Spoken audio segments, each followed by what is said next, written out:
All right, let's see if that goes. Let's see if that works. Yeah. Since it's new, and I have you set up 100% on there. So let's see here. All right, guys, let us know if it's actually working. Yeah. I can hear myself now, so it You should be can. working. Wow. Sweet. That is good. So it ends up being a advanced OBS feature problem. That's what it was. It wasn't YouTube at all. Interesting. All right. That never seen that before. I bet it was probably a download of the latest version of OBS, and they have something probably ticked in there as far as the advanced settings on the audio that kind of jacked it up. Is what I'm going to Yeah. guess. So, anyways, I guess we're good here. Let's see. Yep, it shows that I guess everyone is back. Let's see. Let's see. We are back. All right. So I'm going to go ahead and leave this, and hopefully people will come into the new the new feed. So, anyways, I guess let me start out by saying welcome to the channel. We're kind of redoing this. We're restarting it. We couldn't hear the guest in the first attempt or whatnot. Welcome.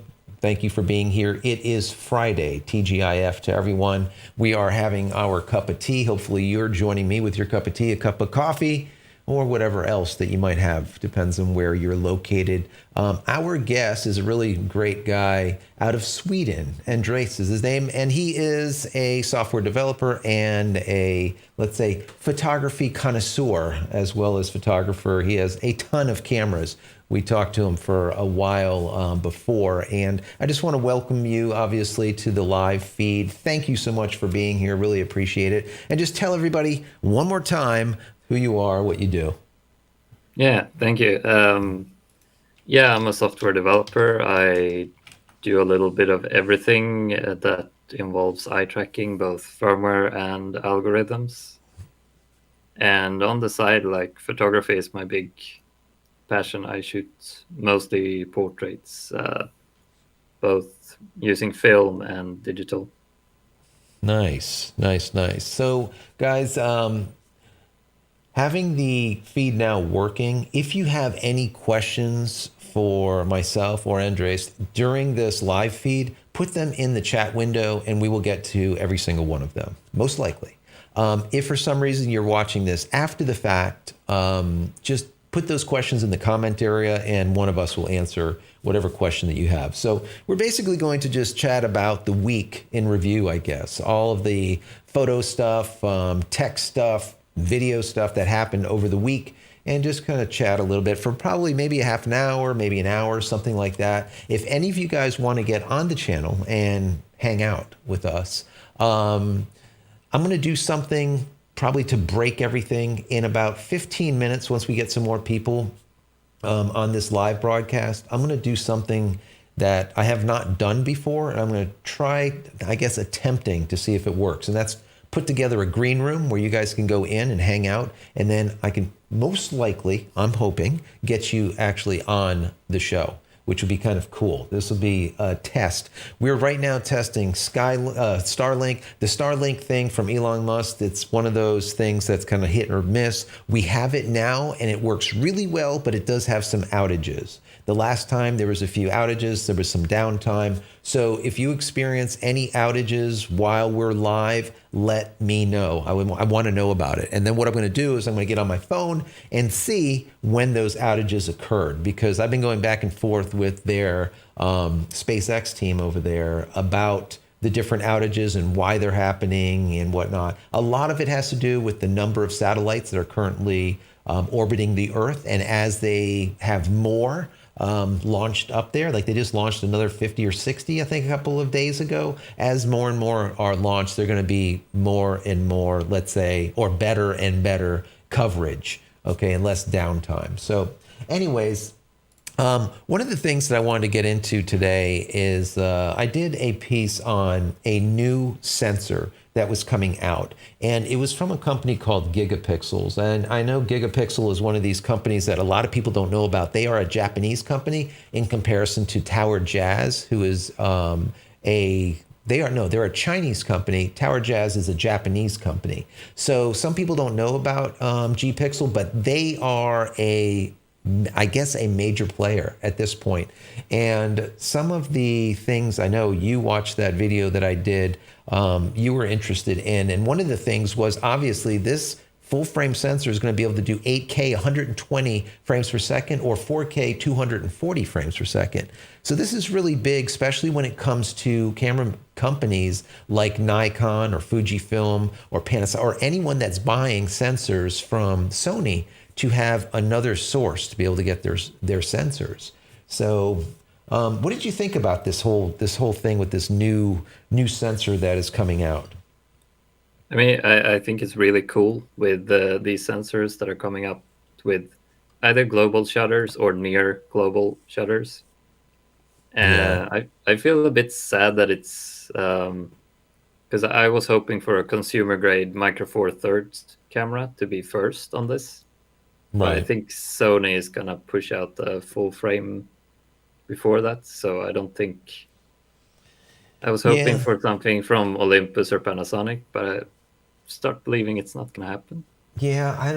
I would like to see. So Micro Four Thirds is one of those formats that for me, I've never been a fan of, but I know that they do have a place. And there's certain, there's people that want something lightweight or they want the extra reach or whatever, something tiny.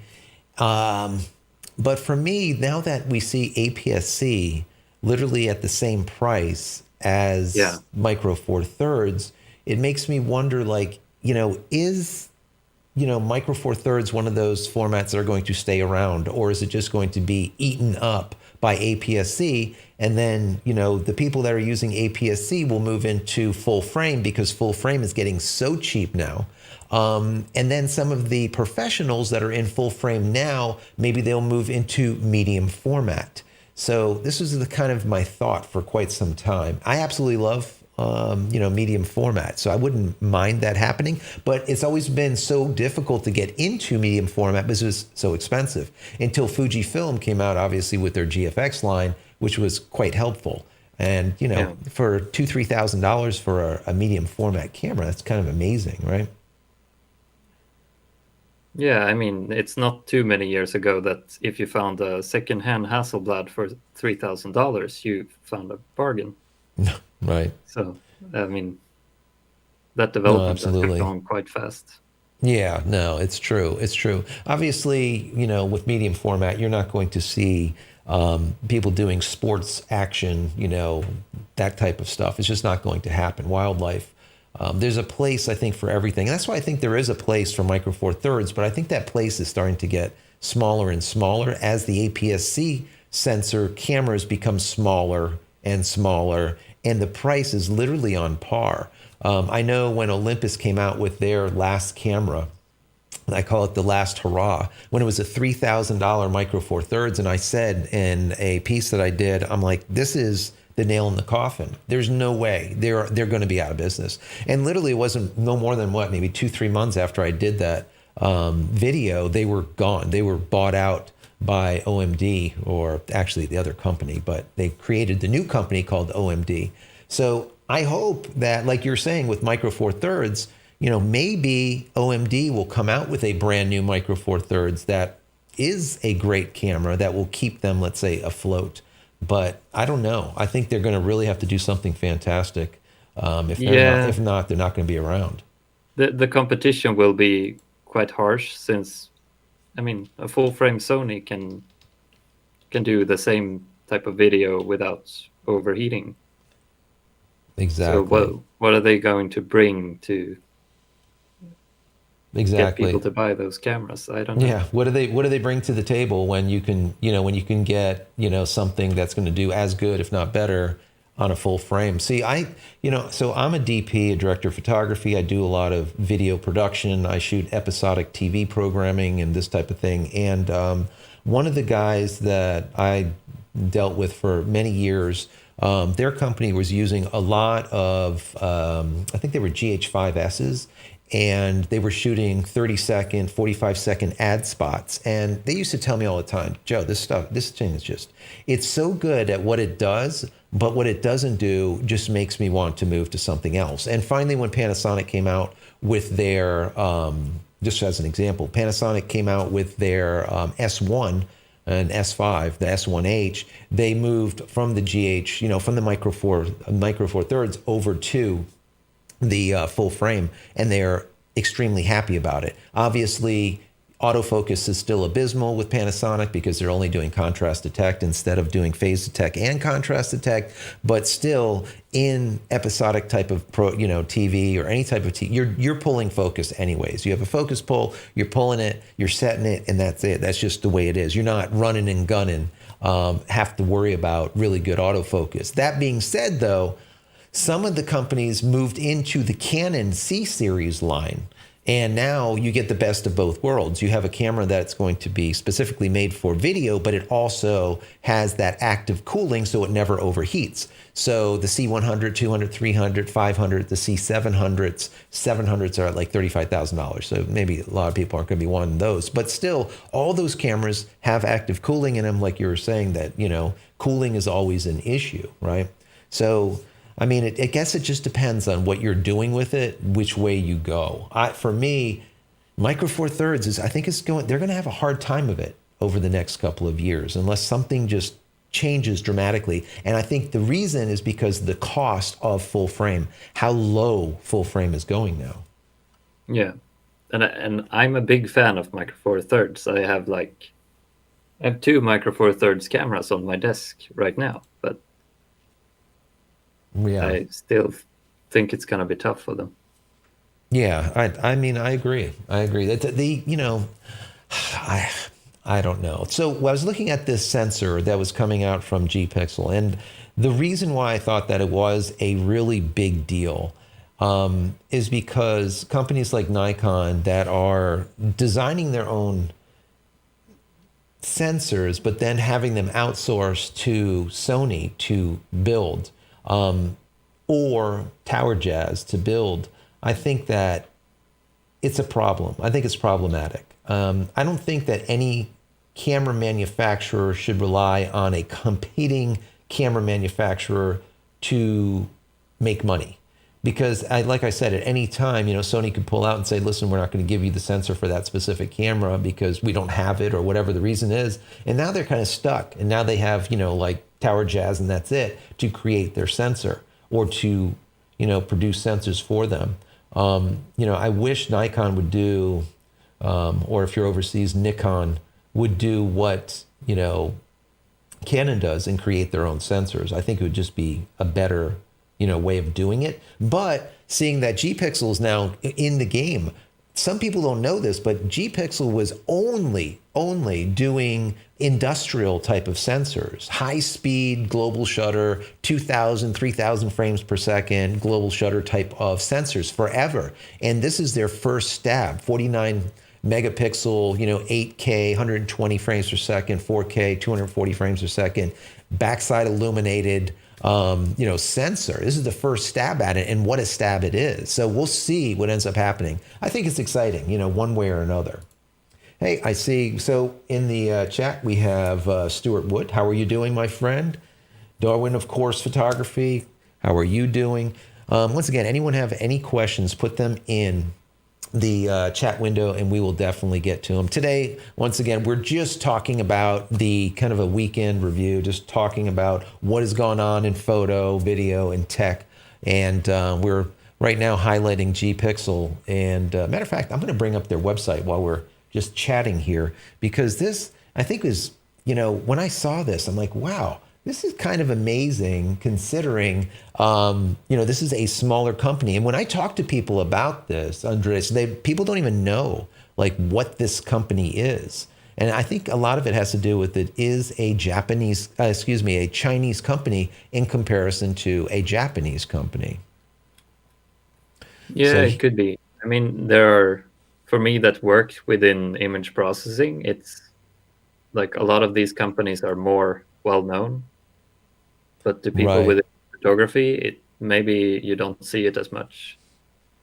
Right. No, that's true. No, that's true. That's true. Stuart Wood says thoughts on the Canon R5C, a fix on the R5 video. So yes. So basically, what I was saying about active cooling, I do think that a Canon EOS R5C will come out. C standing for cinema. And the reason being is I think Canon is going to use it as a bridge camera that will bring people that are into videography from their R series into the C series. The C series, once again, is a cinema line from Canon. If you don't know, it has built-in active cooling, meaning that it has an inlet, it has a fan, and it has an exhaust. They're not fully sealed, okay? But you could record 4K literally 6 hours straight and not have to worry about it. So there's a place for that. And I think that the Canon EOS R5C will probably have active cooling in it, and it will probably be that bridge camera. If it doesn't have active cooling in it, I would be surprised. But I think it will, and I think it will be lower cost than, let's say, a C200 on the cinema side, and it'll be a means to get people over. So it will probably be a camera that takes our lenses, right, the RF lenses, and now as we move into cinema, you'll be able to adapt those lenses, and then the new cinema cameras that come out will probably all have RF mounts on them. That's what I'm going to guess, because right now their cinema lineup uses EF glass. So as they slowly reduce the number of DSLRs made that use EF glass, most likely they're going to now, once again, boost up their RF glass, meaning that they'll probably have cinema RF glass or RF mount glass out there. So I do believe, Stuart, that R5C will be that bridge into the cinema line, because it will not have any problem with recording for extended periods of time with heat. Well, I mean, what is your thoughts, Stuart? I would love to hear from you, because I know you shoot these all the time, and you're into the macro photography and whatnot, so not as much, the heat's probably not an issue for you, but, you know, moving into the C, is that something that you would be interested in?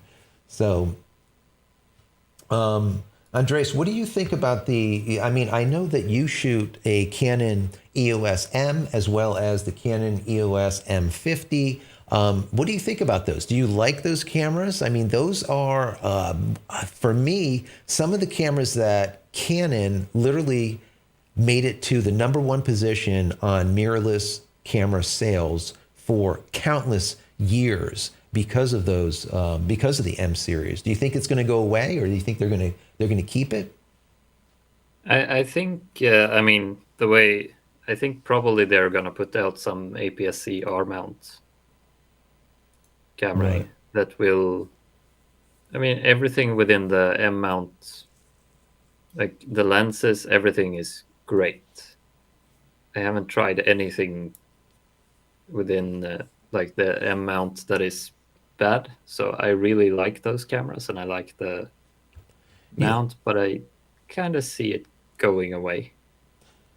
Yeah, it's kind of a hard, you know, and I did a piece on that also, talking about the M series, and I think I think it would be a hard call, because they've made so much money with the EOS M series. To get rid of it, I think it would be just a hard thing to do. They, you know, I don't know if making, you know, continuous M mount glass is something that would bother them. It probably wouldn't, because they have the money to do it. But should they do it? I don't know. And I do believe that we will see in 2022, we will see the Canon EOS R7, which will be Yeah. an APS-C, most likely RF mount on it that will receive full frame glass. So I don't think that, even though, well, if you don't know, the R7 would basically be the replacement to the EOS 7D and the EOS 7D Mark II, but on the mirrorless side. So I think they're going to go and take a page out of the playbook of Sony and have that, one glass on multiple mounts, APS-C and full frame. and do it that way. I mean, what are your thoughts? Do you think so? Yeah, I think that's the way it's gonna go, but I'm not sure.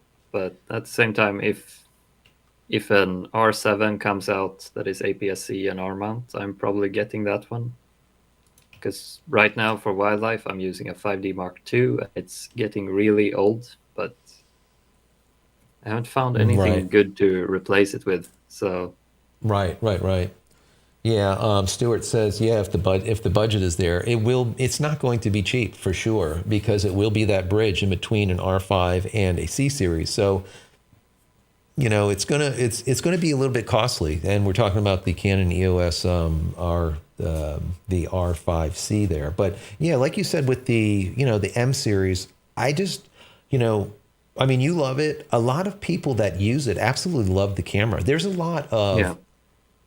a lot of people that do what I do, that are, let's say, YouTubers that I do on the side. Obviously, I'm a DP, but doing the YouTube thing, using a Canon EOS M50 is not a bad thing. Yeah, you have that extra crop and there's issues obviously with 4K. You would have to, they cripple it, of course, by not having dual pixel AF when you're in 4K and all kinds of crap. This is what Canon is known to do. They cripple everything. They love yeah, that. So there's but if you're going to use it for like what you're using it right now for, and you could just dial in your focus, however it is, you're a talking head anyways, we're sitting here talking whatever, and that's it. It's very, very simple. You don't have to really worry about it. There's enough light. You can pull it like, f5.6, f6.3 or something. You don't have to worry about, your eye being in focus and your ears out, whatever. So, it's pretty easy. But we'll see what ends up happening with it. I would like to see the M series stay because Canon has made so much money with it. But maybe they'll start making an M series, but with an RF mount or something. I don't know. I don't know how they would even do that. Maybe an adapter kind of thing. I mean, they already have adapter, but I don't know. It's kind of an odd thing. Or they're just going to let it go, the way of the dodo bird, the way of the way of the dinosaur, and phase it out, which is a possibility too. Let's see yeah. what we have. Go right ahead. I'm going to look into the comments real quick. I mean, for me, as long as they keep outputting new camera bodies within the M series, I mean, the lenses that are there are already quite good.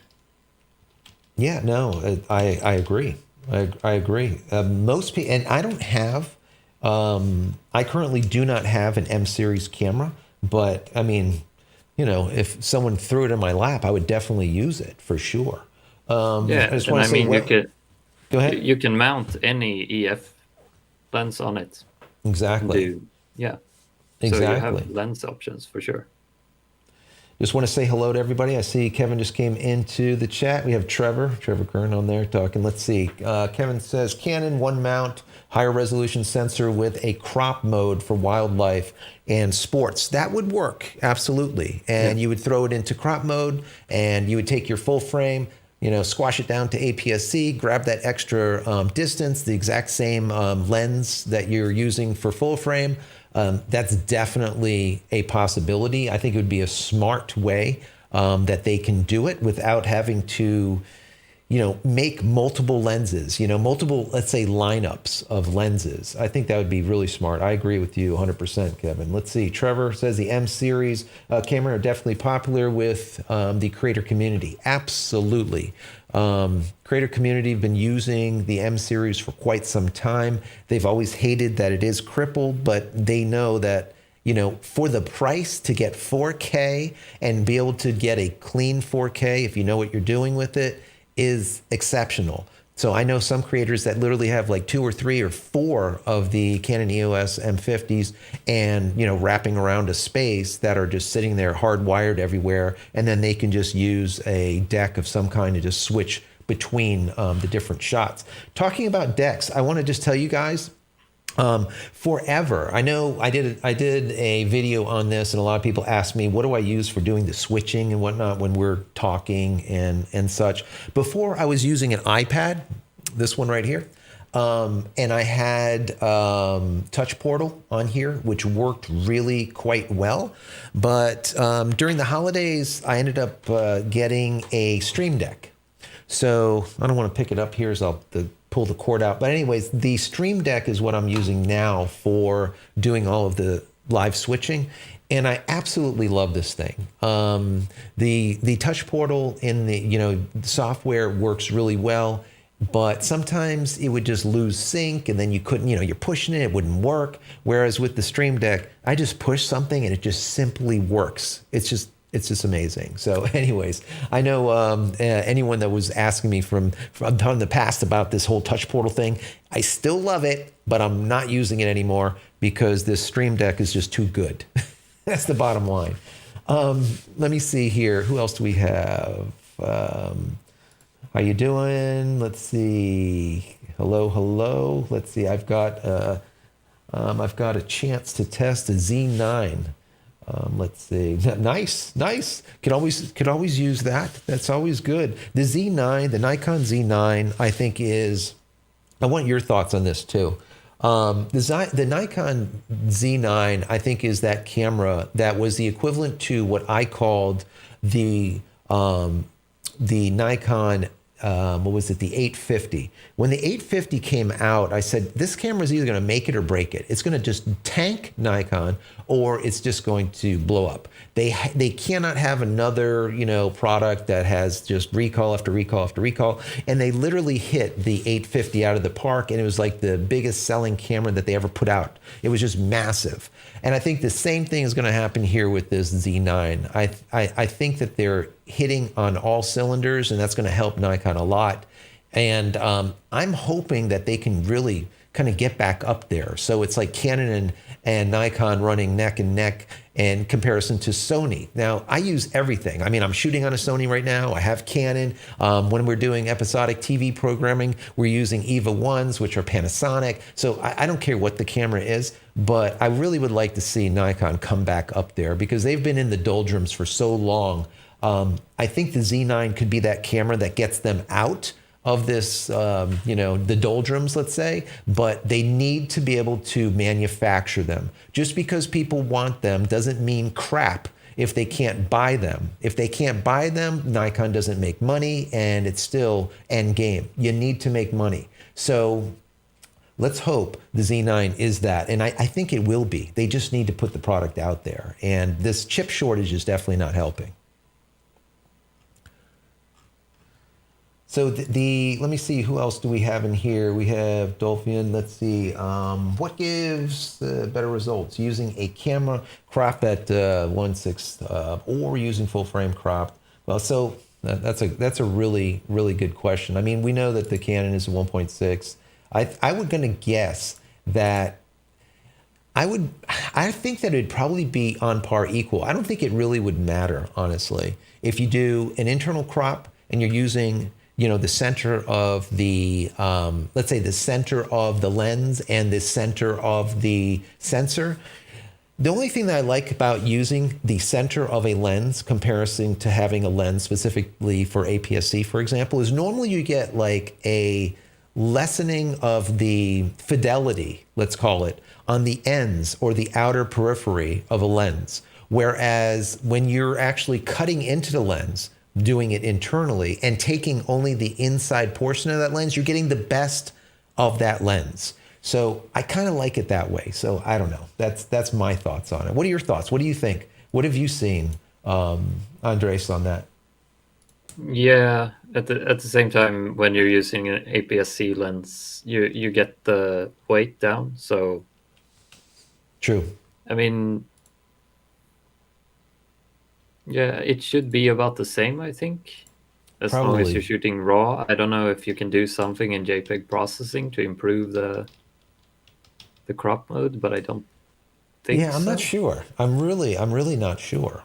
That's definitely, that's going to be an interesting one on how they play that out. I don't even know if this is going to end up happening. I am speculating we're going to see a Canon EOS R7 that has the RF mount on it that is APS-C using full frame. But obviously I don't have like some insider knowledge here. I am basically speculating, but we'll see. It just Yeah. simply makes sense to me. But, once again, that's speculation. Let's see here. Michael says, hey, Jake, what's your thoughts on the new firmware update on the FX6? Honestly, I haven't seen it, so I'm not sure. I'm not sure. Usually, these updates come out for a reason, and sometimes they're just doing bug fixes, and sometimes they end up with firmware that expands upon the product itself. On, like, for example, the FX6. Fujifilm is one of those companies that have always been like that. I don't know if a lot of people are aware of that, but when Fujifilm puts out a firmware update, normally they're not just putting out bug fixes, but they're also enhancing the product. I remember when Fujifilm came out, I forgot which camera it was. It was the XT, I don't know if it was the 2 or the 3 or whatever. It came out and it was doing 1080p, and literally like a month later, no more than a month later, they came out with a firmware update and the camera just immediately started doing 4K. And people are like, oh my God, this thing is doing 4K now. So, hopefully they do the same type of thing. I've been seeing some of the companies doing that lately, whereas they do firmware updates, but don't only provide bug fixes, but actually provide enhancements to the product. And that's what we like to see, because that I guess produces a lot more customer, let's say, love for the company. And I think that's one of the reasons why Fujifilm, a lot of the people that have Fujifilm cameras, even though they're not the best, they have problems, but people love them just because of their customer support and the way they treat their customers, which is really important. And a lot of the other manufacturers can definitely, as I always say, take a page out of the playbook of Fujifilm when it comes to customer support, for sure. Let's see here.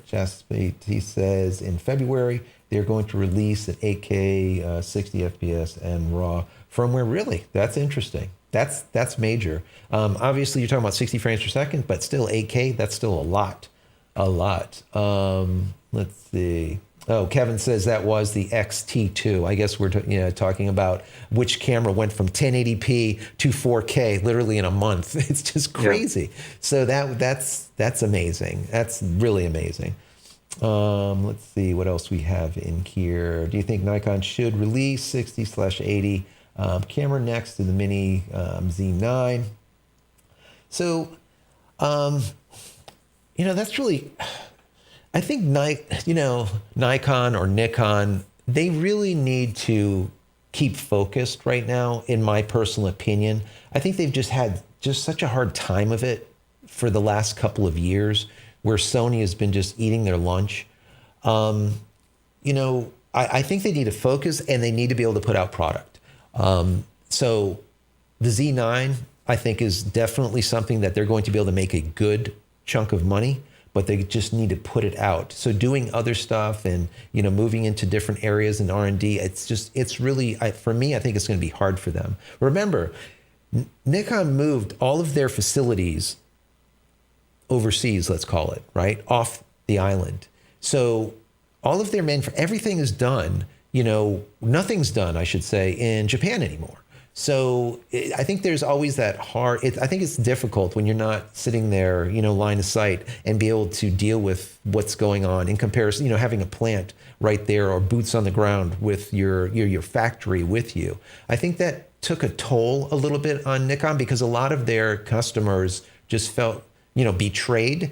So Nikon is one of those companies that they've been around for such a long time, 100 years something, that they've become almost like a god, let's just call it, on the island, an entity that people just look up to. And by moving their plants, to other country, I think they lost a lot of the hearts and minds of some of the followers, which is bad. And they need to get that back. And like I said, the Z9 might be the camera that does it. Let's see if if it's Canon's firmware, it's the way around. Exactly. So Canon will come out with a firmware update. Instead of giving you more, they might take something away, because they just love to just cripple stuff. That's just what Canon does, for sure. You shoot that Fujifilm Instax camera, right? Yes. You were telling me about that before we went live, and I was really interested in that. I've never shot with it, but I'm going to do a piece on this next week. So hold on, guys. If you're watching now, you'll probably hear about it Monday or Tuesday. But Fujifilm actually went to the second position in in sales. And they beat out Sony as of right now with the BCN rankings. And that has to do with that camera that you have over there, that Instax camera, where they have a little camera that's printing, almost like a Polaroid, but then they have printers also that you can print after shooting also, which is, I mean, it's like a wedding, it's like a bride's dream, you know, handing out all these Instax to everybody. So, I mean, do you absolutely love the camera that you have, that Instax? And you have a few of them, right? No, I have one Instax, the 90, and then my girlfriend has a printer, so we have two of them. Both are the mini formats. Right. But I mean, if you bring it to a party or a wedding, it's the most popular thing you can bring to a party, I think. Yeah, it's pretty interesting being able to go backwards in time, basically, whereas Polaroids was such a big thing for so long, where you would just take a shot and then hand it to somebody. And that's basically what, you know, Fujifilm has done with the Instax. You know, take a picture, something just, you know, wow, and just hand it to someone. That instant gratification, you know, we don't see anymore unless it's on your phone. So it's really cool to have something tangible to take with you. A lot of the brides, like you said, when I was doing wedding stuff, this is when that Instax was starting to get popular. The brides were having a lot of these Instax there, and they would have all of these rolls of film that you'd put in there, and people would be taking pictures of themselves and all kinds of, and it was just like a fun time. And they would have all of these, let's say, mementos of the party, the after party, the reception, to take home with them, of the bride and groom, of themselves, of whoever. There's just something to be said about that. It's really a powerful thing. It's the same thing that we used to do 20, 30 years ago for bar mitzvahs and weddings, where you would, or any kind of event, you would take pictures and print them there right on location, and then put in some kind of little cheap frame or whatever, and then the guests would be able to take them with them, you know, take those images with them as a memento.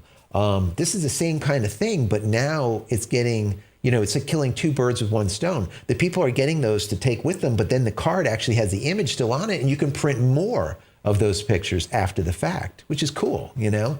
And now the guests are doing it instead of the professional photographer.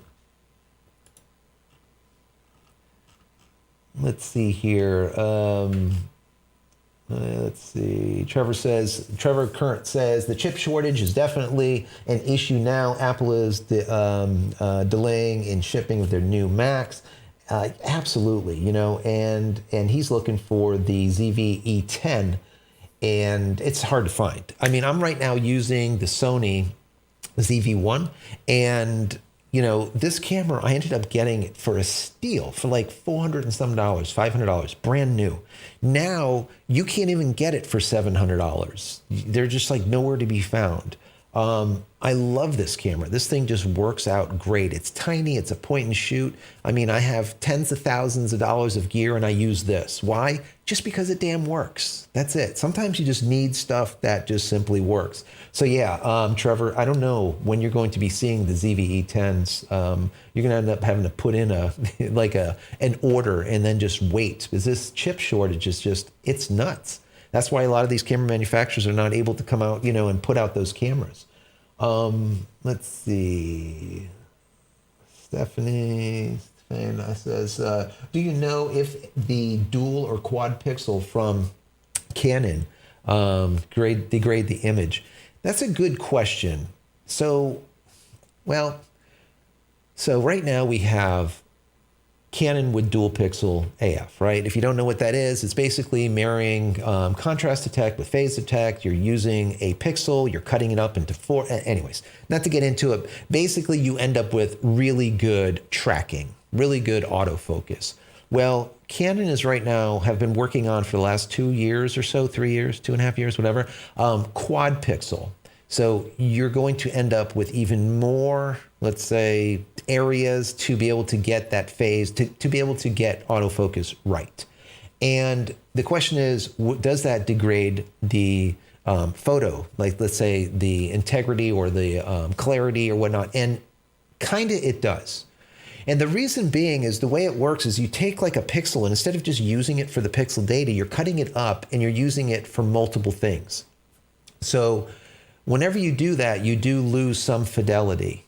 But, to what end? For me, I really like having just bang up autofocus. Like with this Sony ZV-1, when I turn to you like this, it focuses. I can see the square focusing on this eye. If I turn this way, it immediately jumps to this eye.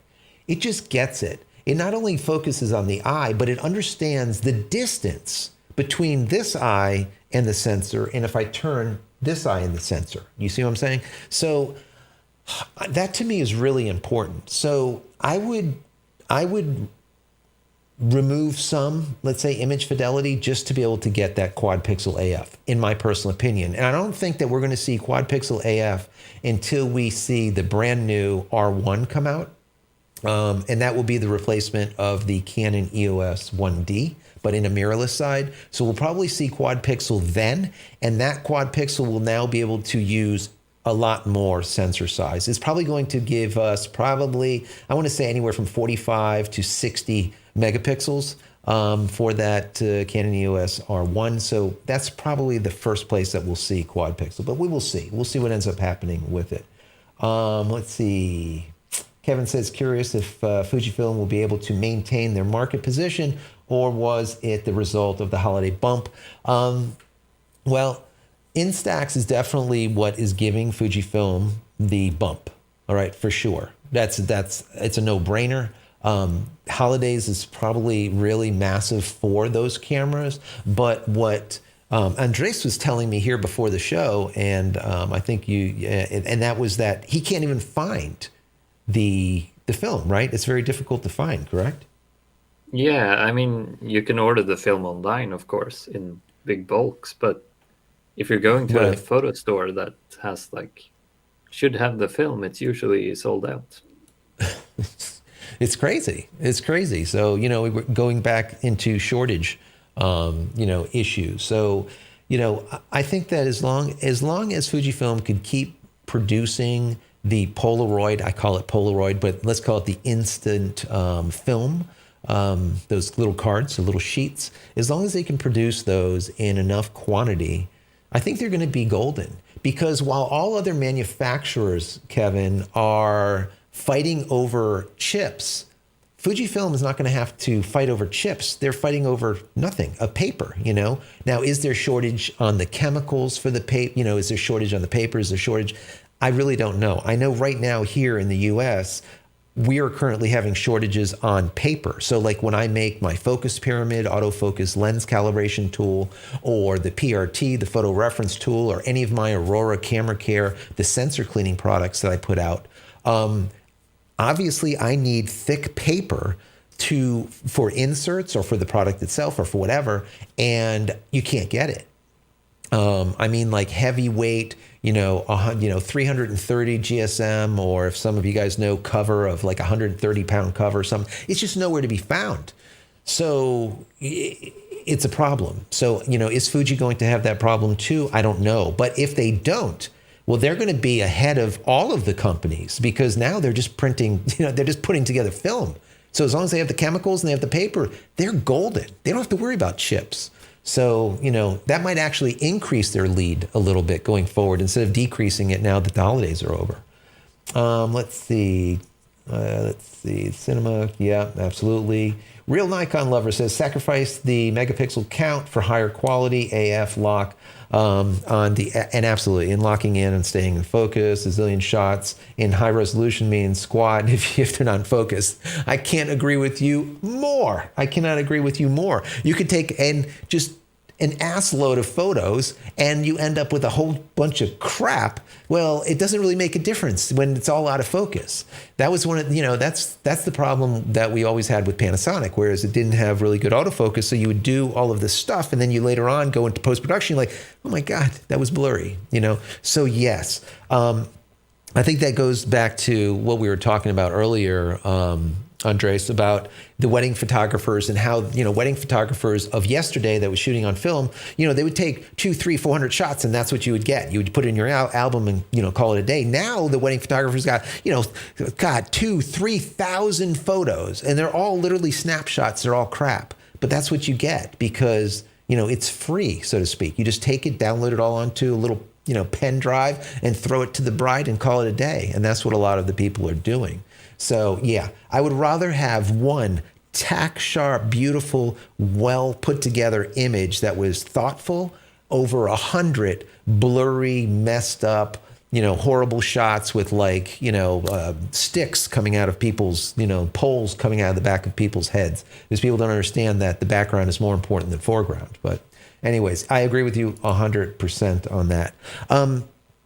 The other thing that I was talking about in this week that I found fascinating, besides that 49 megapixel 8K sensor, that backside illuminated sensor that G-Pixel was putting out, that I thought was, for me, I thought that was amazing.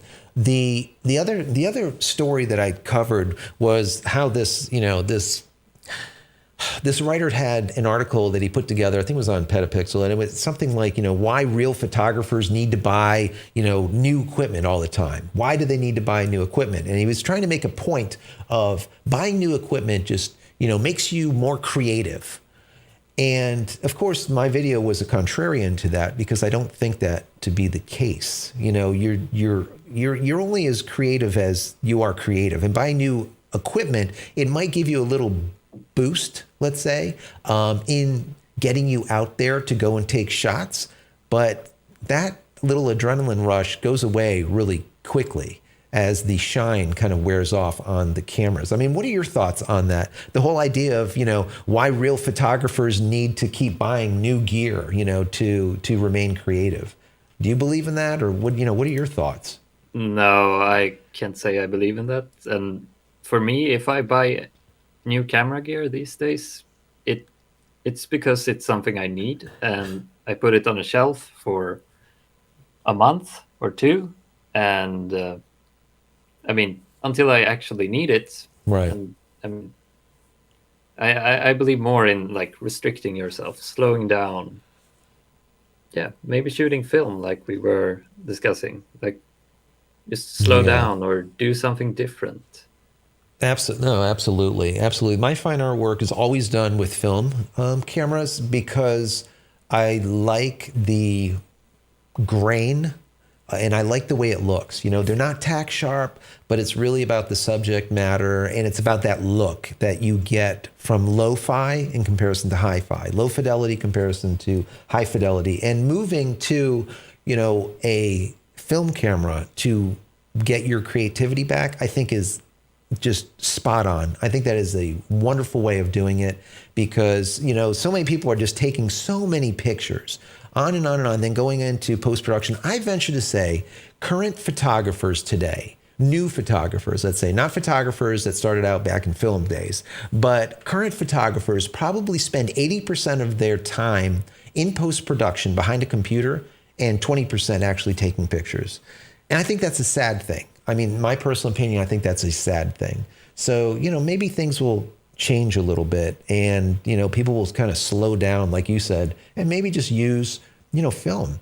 Or, what I tell people to do is if you can't go and use film, use an old camera, but only use a single lens. Like, for example, a quick 50. I'll throw on a 50 millimeter 1.8 plastic lens that literally costs $80, and I'll go and shoot that for the entire day and just see what can you do with it? What can you get out of it? Instead of complaining what the lens doesn't do, what can you do with that lens? And I think that is, the beginning of creativity in comparison to always complaining and bitching and moaning about, you need the next best camera just so that you can, be your best self. Well, that's not really it, you know? I think the wetware literally in between your head is a lot more important than the software that they're putting into these cameras. And now these cameras are basically computers. They're not even a camera, as we would used to call them, you know, a egg timer, you know, where you click the tin, it's open, the shutter's open for X amount of, you know, seconds and it's closed. And that's it.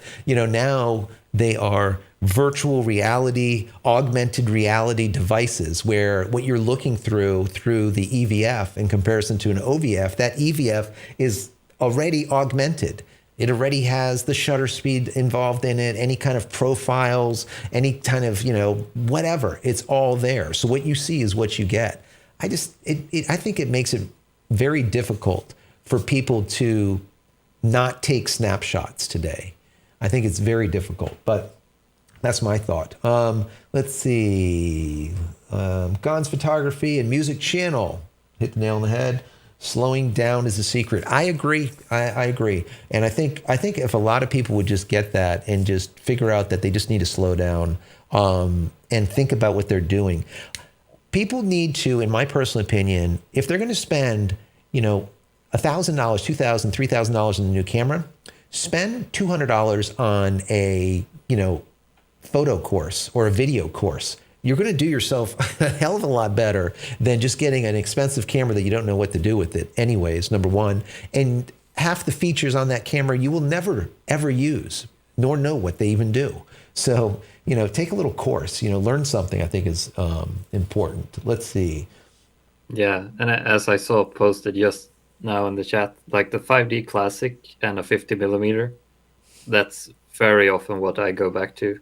I still have my ancient 5D Classic, and actually I use a Pentagon 50 1.8 manual focus lens. Oh, wow. And it's not the sharpest, but it's wonderful. Absolutely. The 5D was like the first full frame camera that I purchased. Then we went to 5D, 5D Mark II, 5D Mark III, 4, so on and so forth. 1D we have, but the 5D, the first 5D I thought was, you know, that revolutionary body. It was like the equivalent to what Nikon had with the 7, I think it was a 700 at the time, something like that. And, you know, we were doing 800. We would do wedding photographers would go back and forth. Oh, I got a 5D. Oh, I got the Canon. You got the Nikon. And that's how it went back and forth. And then finally, when Canon came out with the 5D Mark II, that was the revolution when it came to videography. That was when hybrids really took off.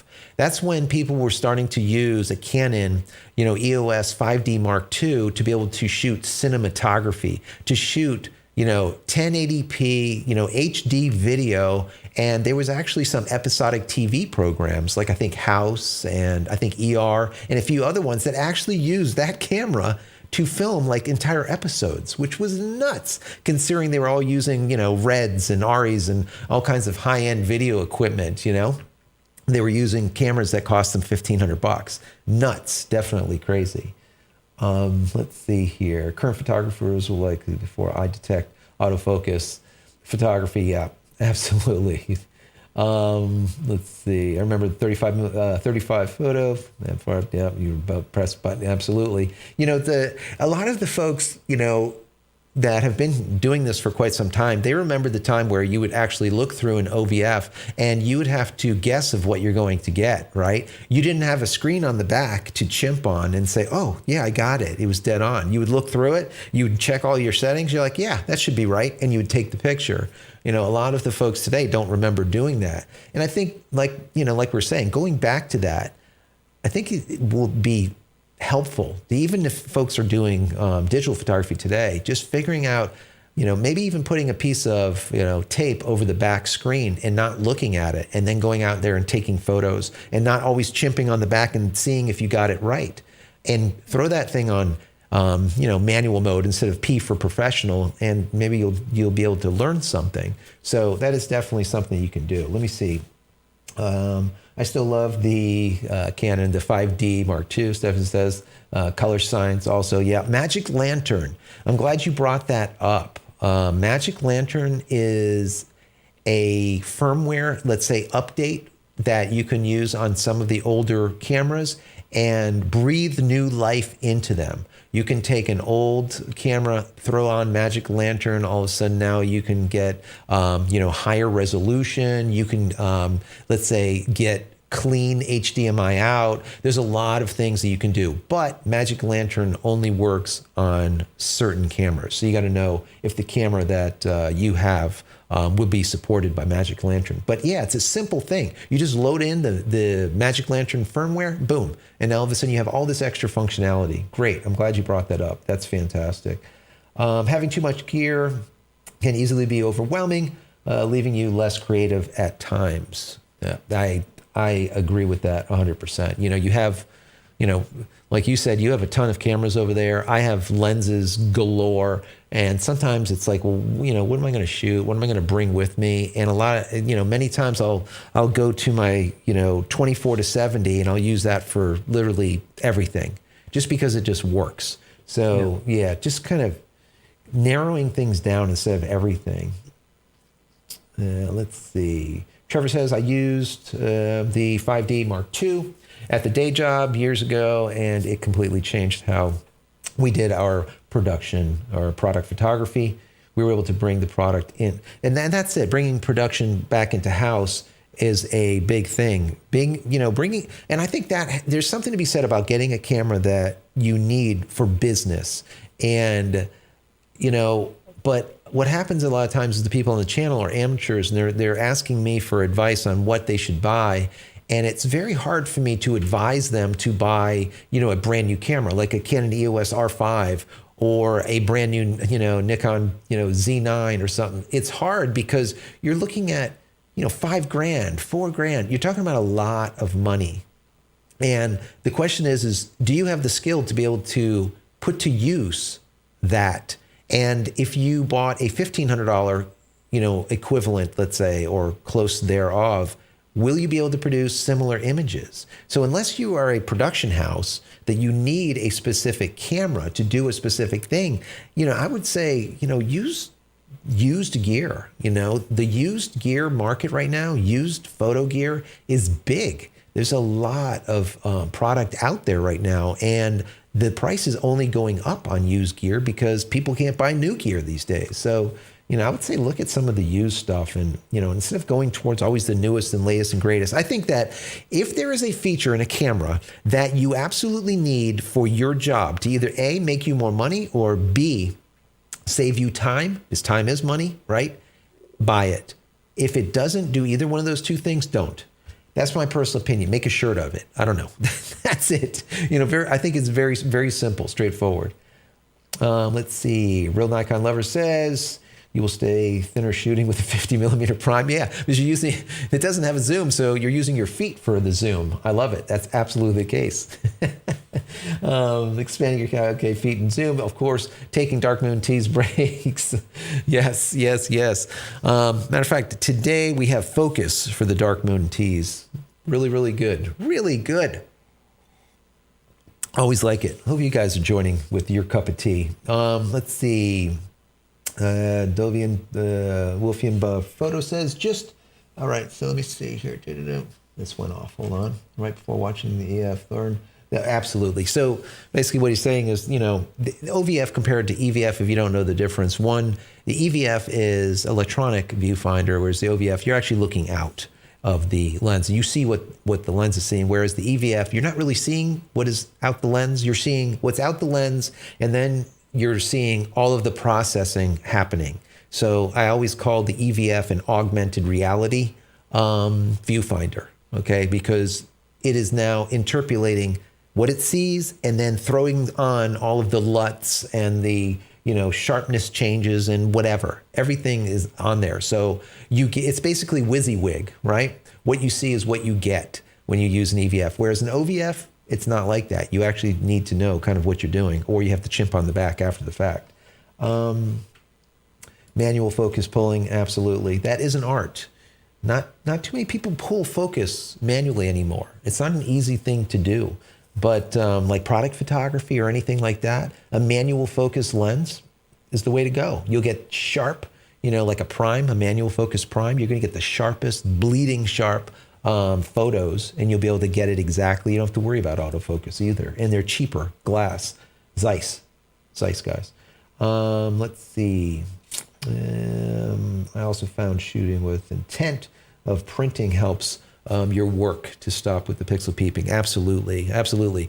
Not too many people are shooting with intent, I feel, these days. I think they're just shooting. They'll go out and shoot, and they just know that they can go and take 2,000 pictures and then go and find something in post-production and literally waste their entire day instead of going out there and shooting with intent. I just don't think that they do it as much.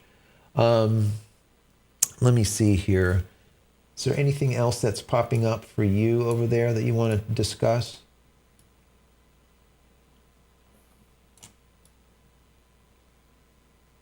Yeah, there was a question about the red cameras. I don't know much about the red. The red camera is becoming less and less attractive. So yeah, with these ProRes RAW and the B RAW and all the rest, so in the industry, so I mean, I'm NDA'd, so I can't, talk about like the stuff that I work on, but the bottom line is a lot of the shoots that are currently happening, they're starting to use gear that is just good enough for the job, let's say, and not picking up the REs and not picking up the reds very often. They're literally using stuff like a Panasonic EVA. Just because it's cheaper, it does the job. They have enough outputs. They don't have to, they have, TCI if you need to do any type of, getting your sync straight. You have all of your output that you need on the camera to do video production. And that means pumping stuff back to the central where you're going to actually your hub, where you're going to send it off if you're doing live or whatever you're doing. Everything is there, BNC cables galore. Whereas, the reds and the REs and all the rest of the stuff that is really expensive, unless there is once again, if there's a reason for having it, well then, yeah. But like you were saying with ProRes RAW and being, it's an issue. What I've been seeing is we're starting to see some of the ProRes, for example, coming into lower grade cameras, which is nice. And I'm going to get into that, I think, next week. I'm going to talk about that a little bit. So kind of stay tuned for that. Nikon cameras were also good for video, but people were not doing manual focus pulling. Yeah, absolutely. You have, it's an issue. Just saw a thing, okay, the Kingsman, and they used the BMPCC, 6K, exactly. So the Blackmagic is a fantastic camera. I see that we got a little bit blurry here, so I'm going to guess that Starlink might have dropped. So if you guys got blurry in the chat window, let me know. Andres, did you get blurry for you over there too? I'm not watching the stream. Oh, okay, gotcha. Hearing myself double. Let's see. No, I'm actually. We don't see. Oh, yeah. There was an outage. And was there? No, there wasn't. No outage. So I don't know why that is. That's odd. So, but anyways, BMPCCs, yes, the Blackmagic products are doing quite well. Once again, you're pulling your own focus. 6K is more than good enough, and it's cheap, and you could get a bunch of them. And they, especially if you have a Blackmagic workflow, and you have a Blackmagic switcher, and you have the Blackmagic camera, and you're using Blackmagic's DaVinci Resolve, and you have this ecosystem all Blackmagic, it's not a bad thing at all. That's my personal opinion. I like it, but you just got to understand, you're pulling your own focus, and as long as that's okay, then you're run with it. Let's see. Started to print some of the photos and offering to friends to enjoy. Absolutely. That is nice. Whenever you can print a photo and then give it to, someone and they can enjoy it, I think is fantastic. Absolutely fantastic. I don't think a photo is a photo until it's printed. Photos that are just shown on a monitor or shown on your phone, it's not a photo really yet, in my personal opinion. Once you print something, it becomes tangible and real. On your phone or, just in the, virtual space somewhere, I don't know. Then again, we can talk about EFTs, right? EFTs are massive right now. People are buying virtual space. They're buying virtual real estate. They're buying virtual pictures. Photographers are selling, their photos as EFT. It's just crazy. So I don't know. What are your thoughts about the EFT and the whole, virtual universe type of thing, and the, what Facebook is doing now and all the rest of the stuff where we're going more VR? I mean, I haven't gotten too much into it, even though I work at a company that does a lot of VR. So, yeah, I haven't kept up with it, I must say. Really? Yeah. I don't. It's a big thing. I mean, we've been haven't been covering much of it, but I think I'm going to start covering some of it because there's a lot of photographers that are starting to use it to make money by selling photos as piecemeal, basically as EFTs. So, kind of interesting. Dolphilians Photography says, all good here. That's good. That's really good. So I don't know why mine looks blurry, but that's okay. It's as long as it's not you guys, it's fine. Ghosts have been shot. Ghosts have been shot with the Ursa. Yeah, there was 12Ks. Yeah, you're talking a big dollar amount. Let's see. I thought my internet was lagging. Yeah. I don't know if it was your internet or ours. I think it was mine. I believe so. I don't know because it still looks blurry. I don't know why. Let's see. You also, yeah. So I guess a few people got some of that blur going on. Well, this is the, Starlink that we're using. So Starlink is new for us here. So there's going to be some outages. And like I said earlier, they're getting better. They're not 100% as of yet, but I used to have a system that was giving me, I think it was 15 meg down and 1.8 meg up. Now the Starlink that we have here in studio gives us like 200 to 300 megs down and about 20 to 35 megs up. So I will deal with a couple of outages here and there. And usually the drops, when we take a look at them on our phone, because we can actually look at the outages. I don't know if you can see those. Let me see. You see that? It actually gives you a rundown of all of the outages that happen and the let's say the duration. Like, so the last outage was at 9:59 a.m. and was for 3 seconds. The one before that was 5:49 a.m. for 2 seconds. So, it gives you a constant, let's say, knowledge of what's going on and if you're having an outage or not. So as Elon Musk, SpaceX puts more of these satellites up there, we're going to get better coverage. Thank God. So that's good. Let's see. Real Nikon Lover says we are having devil winds here in South Cali. So internet is fragile, and that is. I think it's everywhere. Where the internet. So where you are, you're in Sweden, right? So I think that you guys have better internet in Europe than we do here in the States. Now, I could be wrong, but I think that that's the case because... Yeah, I think so, because it's really common to have like 1000 megabit internet here. It's the standard, basically, if you live in kind of up to a small town. Like a city, let's say, or a small town. So you have gigabit. Here, for us to get fiber is impossible. We're still working on copper. We have AT&T here that is absolutely just a hell of trash when it comes to their UVerse and whatnot. It's just slow. They're putting the information through tiny hair-like, phone lines in comparison to, like, for example, even the cable companies are using coaxial cable, which has a thick copper cable. And if they want to go faster, they just turn the gain up on it, and now you got faster speeds. Here, they will not drop the fiber everywhere. They really should, but I don't know. They just don't. Overseas, fiber everywhere. You're in like a small town with 6 sheep and a goat, and you got 1,000 meg. You got gigabit. Over here, it just doesn't happen. Let's see.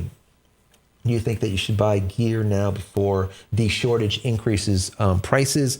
Buying gear now in comparison to down the road, I guess it really depends on if it's something that you need. If you don't need it, I wouldn't buy it now because I think the prices are high already due to the shortages. So if it's something that you need, yes, buy it sooner than later.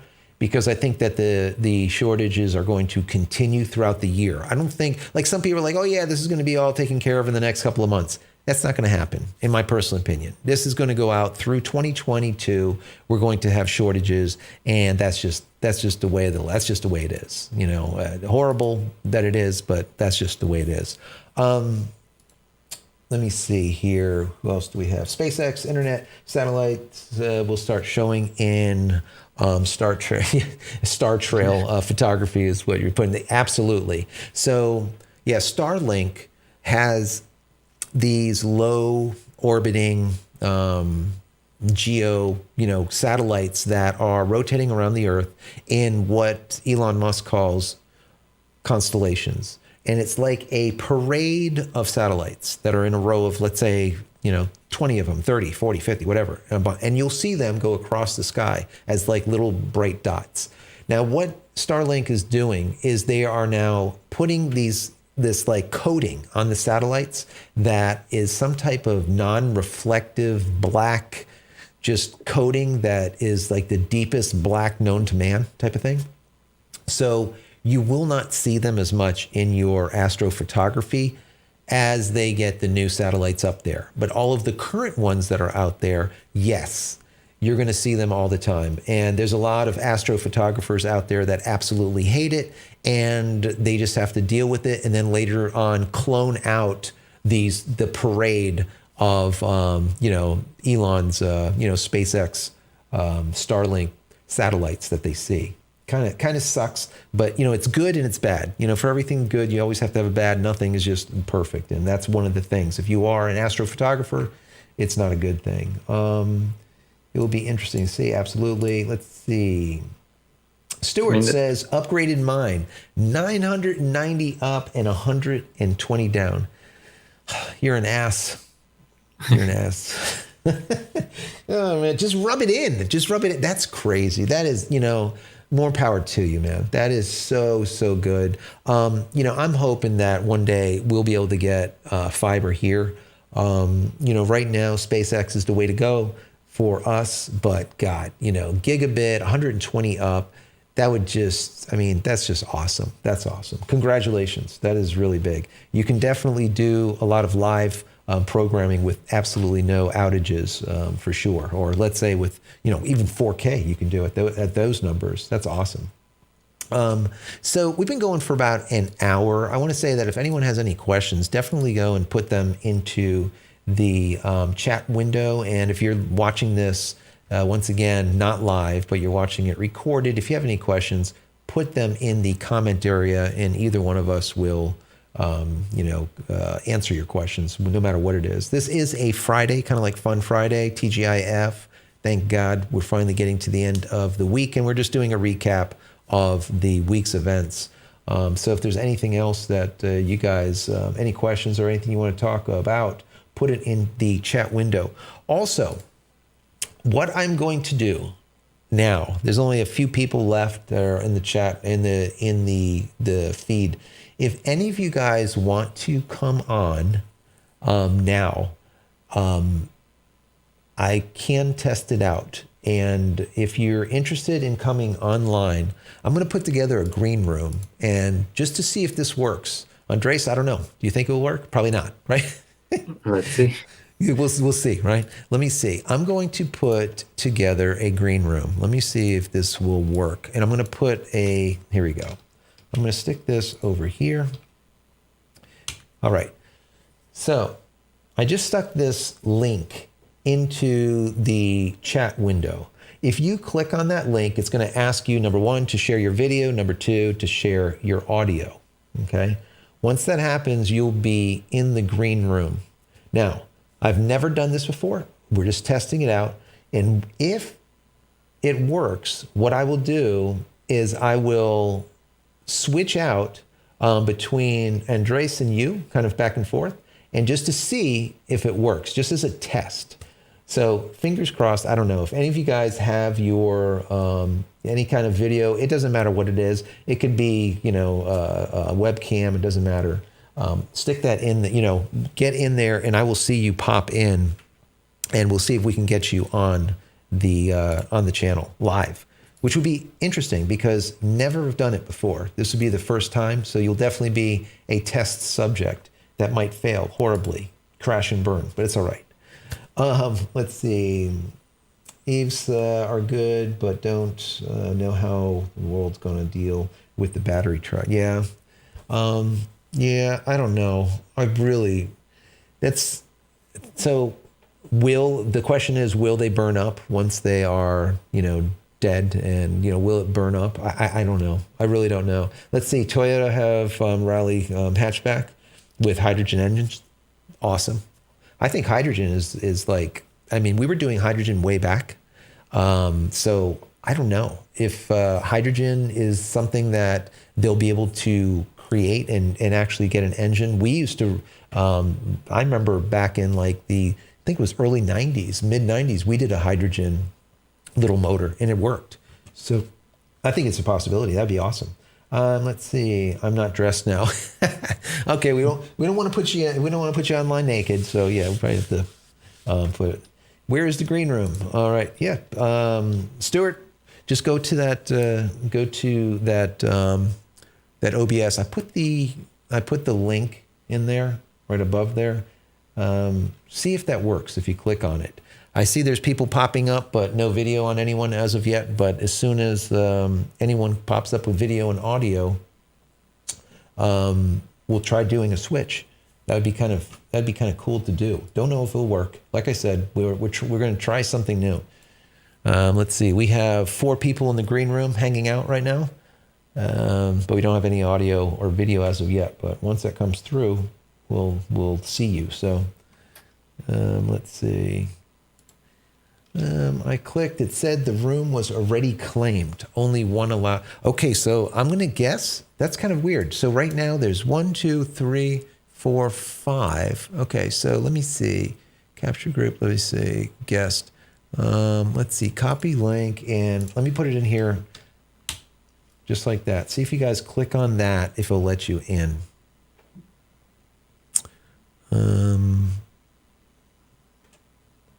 All right. That'd be kind of cool to see. Let's see. Only one can join is what they're saying. That's what it says. Only one can join. That's interesting. That's weird. Where's screen room? Okay. Oh, I see something is coming. Someone is coming through here. Who's coming through? All right. Let's see. This would be kind of cool if this works. Oh, there you go. We see, we have Stuart in the green room, right? I think so, at least. Is that you? Oh, there you are. So let's go ahead. Andres, stand by. I'm going to see if we can switch over. Do you have to go, or are you okay, Andres? I might have to go in like 5 or 10 minutes. Okay, so if for some reason we're on longer with Stuart, I just want to say thank you so much for being here. We'll definitely have you on again. I want to hear more about the actual software stuff that you work on, because I am a tech guy also. So thank you so much. It's a little bit image processing related. It is cameras and image processing. It's just a different spectrum. Right. It's usually near IR stuff. That is awesome. That is awesome. Well, thank you so much. I do appreciate you. And we'll definitely get you on again for sure. So we're going to go and right now try to transfer over to Stuart, see if that works. It'll be very, very interesting if it does. So let me see if we can make it happen. Let me go and switch this around and see if it does. All right. Now, does that work? Does it work? Let me see. Hang in there.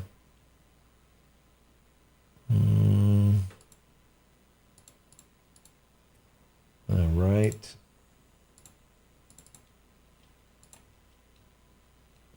Maybe, maybe not. Maybe. Let's see. Something's happening.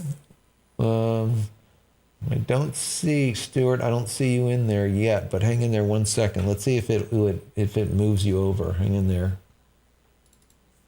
That would be kind of cool. You know what? All right. So what I'm going to do is I'm going to transfer you over to the other room and see if that actually works. Let's see.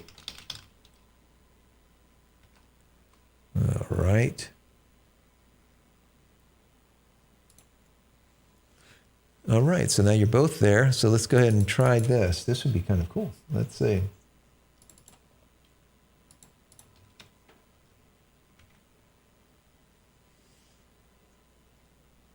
Okay. So it's coming back as you not being on there for some reason. That's all right. I'm going to give it a second, see if it actually does it. Yeah, I do see you in the room, so that's good. So it is working. It's just for some reason it's not moving you over to. Let me go and do a refresh. See if that works. Let's see. Refresh. No. No. Well. All right, hang in there, Stuart. Let's see. We're still giving it a shot here. Let's see. Why isn't it not coming on? That's what I don't get. I wonder if I have to start and restart that. I'll leave the stream still going. And because that should work.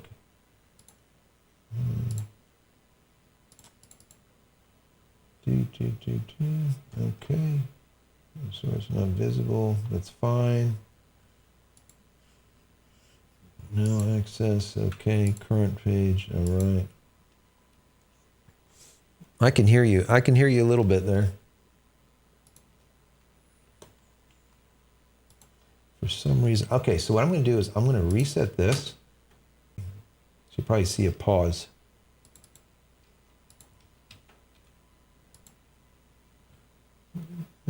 No.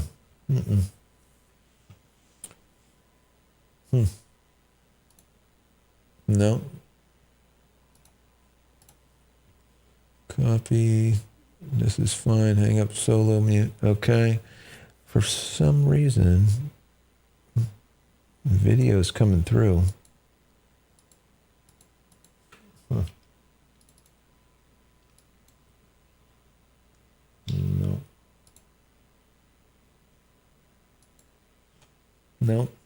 Well, I don't know. That just does not, for some reason. Let me go back to Andreas's feed. Let's see if that actually will work, or if that doesn't work either. Who knows? Let's see.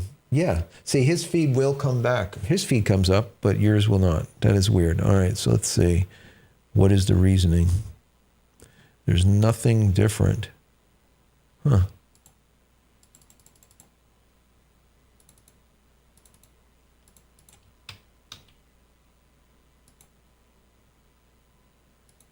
No.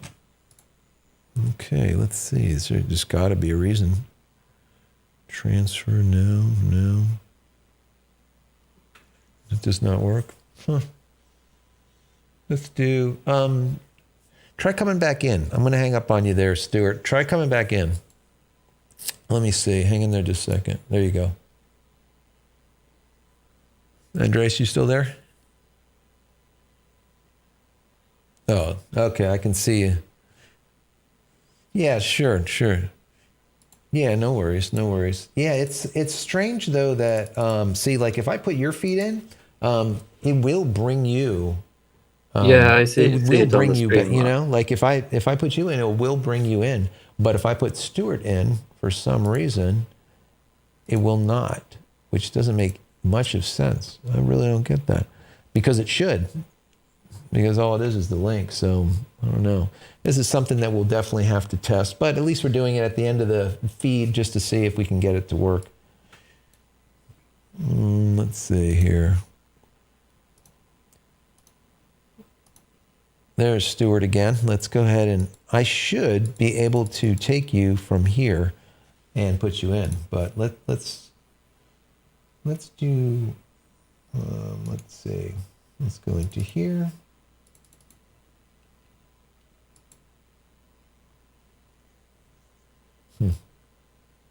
It does not like that. It does not like that. And if I transfer you over, let's say to this one,